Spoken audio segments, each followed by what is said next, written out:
se oli semmonen suuri, vanha koulu varmaan. Kalliskin ollut, vai onkohan lakkoon mennyt. Siellä muuten oli hyvä. Sieltä roskiksesta löytyi ihan Coca-Colaa. Se oli kyllä maittavaa, ihmeellistä. Niin kuitenkin tähän mustitarinaan, niin minä olin niinku menossa siellä osastoilla. Siellä on niinku tää kissa-osasto, jolle mä olin menossa, mutta sit siellä oli koira-osasto siinä matkan varrella. Mä olin katsomassa sille, että kyllä meneepäs katsomaan koiria alussa tässä. Sitten menin sinne koirien luokse ja katsoin niitä ja sitten siellä oli semmonen valkoinen koira. Minä olin silleen, että mitä helvettiä, valkoinen koira, lähdin heti sieltä osastolla. Minä en tykkää valkoisesta, valkoinen on huono väri. Niin kuitenkin, minä menin seuraavalle koiraosastolle, ja se oli mustien koirien osasto. Niin kuin jotain, mitä liian speduneekere, pelle, koiria, kuitenkin. Niin siellä on semmoinen pieni voipaketin kokoinen koira. Se taisi olla musti. Ei, se oli musti. Minä olin sillä, että voi katsos kun on suloinen. Sitten minä otin hänet ostoskärryihin ja lähdin pois.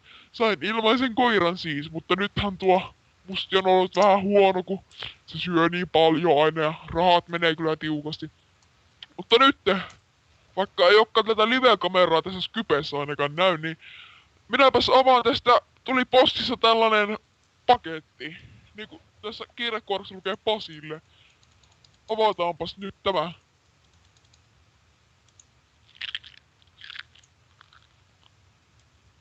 No niin, nyt. Tässä on tämmönen kirja, jossa lukee, että hyvä Pasi, haluaisitko sinä tulla joskus tänne Skypeen minun kanssani? Tai siis minä olen kyllä avannut tämän viesti.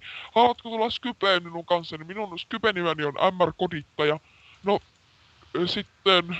No minä katoin se MR-kodittajan täältä Skypeestä. Tää on taas niitä minun tarinoita.